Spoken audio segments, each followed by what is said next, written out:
Já houve tempo que aprender latim era considerado fundamental para uma boa formação escolar.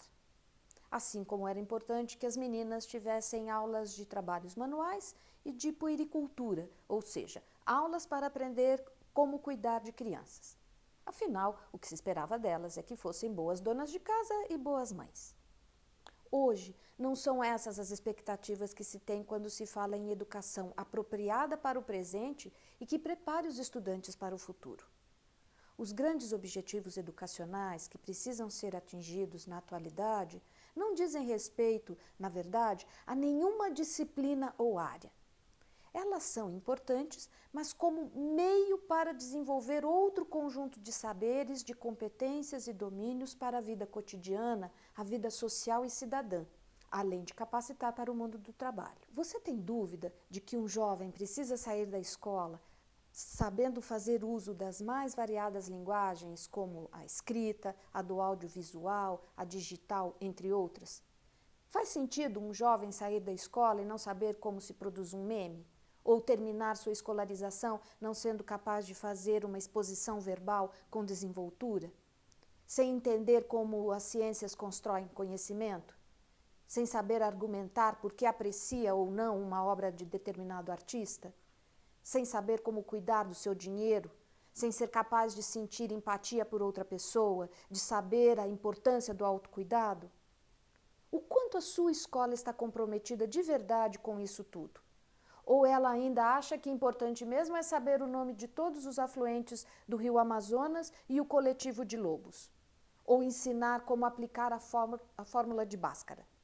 Ou decorar as perguntas do questionário de revisão, do qual serão retiradas as perguntas da prova?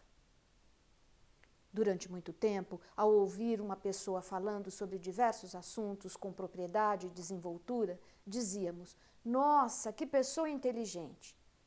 Atualmente, podemos ficar impressionados ao ouvir um comentarista na TV ou alguém no YouTube dissertando sobre um acontecimento.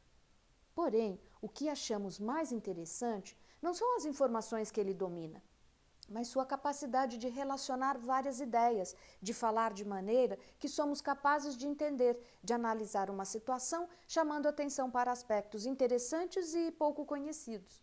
Ou seja, conhecer informações diversas ainda é importante, mas melhor ainda é ligar as coisas, uma com as outras, estabelecer relações que sequer podíamos imaginar que poderiam existir. Boa parte do sucesso dos professores Leandro Carnal e Mário Sérgio Cortella, por exemplo, se deve à incrível capacidade que têm de desenvolver um tema fazendo inúmeras relações interessantes e curiosas. Falar bem, articulando bem as ideias, é um aprendizado que exige muito tempo. E a escola pode ajudar muito.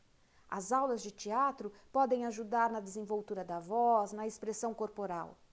Ler muitos textos de variados gêneros também contribuirá, desde que, além de ler, esse estudante tenha de comentar o texto, analisar as ideias neles desenvolvidas, justificar por que concorda ou não com as opiniões expressas pelo autor, argumentar por que acha o texto, do ponto de vista literário, bom ou não.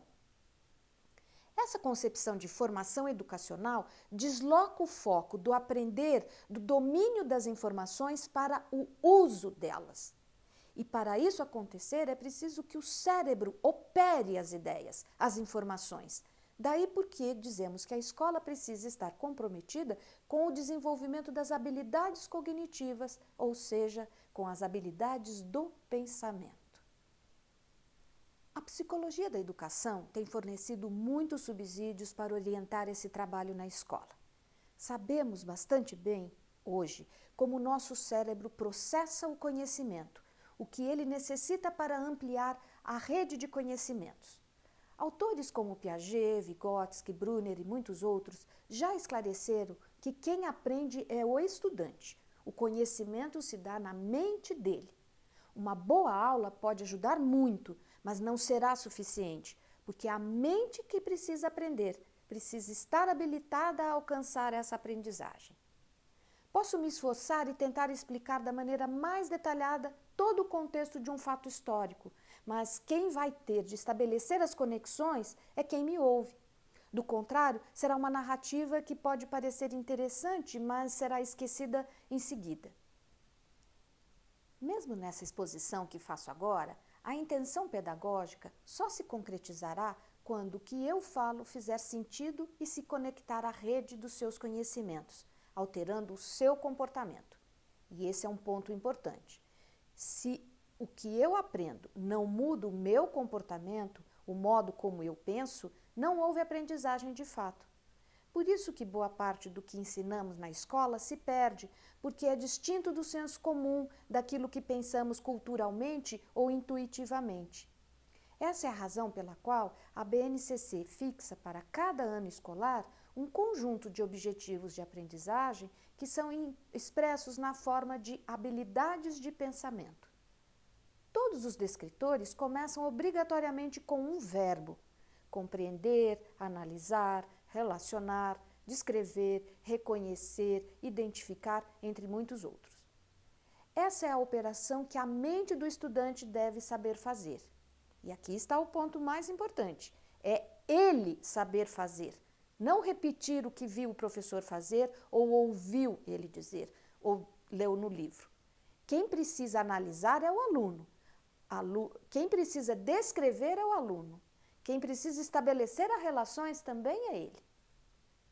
Vamos pensar em uma situação bem prática. Você gosta de cozinhar? Ou gostaria de saber fazer isso bem?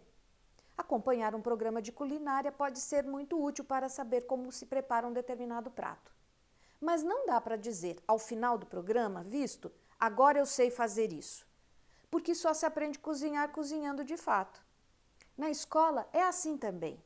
Ver alguém fazendo uma análise sintática contribui para entender o que é preciso fazer, mas só se aprende a analisar analisando, só se aprende a descrever descrevendo, só se aprende a classificar classificando, só se sabe justificar justificando.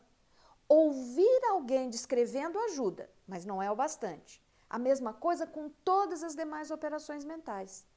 De onde se conclui que, para ocorrer a aprendizagem, é preciso que as situações de ensino criadas façam o estudante trabalhar, realizar tarefas como analisar, comparar, argumentar, debater. Isso não é exatamente complicado, mas dá muito trabalho, é verdade. O ritmo das aulas muda, tudo precisa de mais tempo. A quantidade de aprendizagens que se alcança é menor do que quando apresentamos um monte de conteúdos por meio de aulas expositivas. Por isso que no velho paradigma, quando havia um caminhão de conteúdos a ser transmitido a cada ano, não havia muitas saídas senão as aulas expositivas. Mas agora o paradigma é outro. Fazer com que os alunos pensem de modo cada vez mais autônomo é o objetivo. Resumindo, a BNCC representa um desafio não apenas porque formula uma nova proposta curricular, mas porque nos desafia a repensar nosso modo de conceber as aulas, de desenvolvê-las, de avaliar os nossos alunos. O modo como os alunos deverão se relacionar com o conhecimento, aquilo que precisam aprender, é totalmente diverso. Precisamos virar a chave, mudar as nossas referências. Mas sabe por que vai valer a pena fazer esse giro? Porque vamos descobrir que nossos estudantes são capazes de fazer muito mais do que fazem hoje e vão gostar muito mais das aulas do que gostam hoje.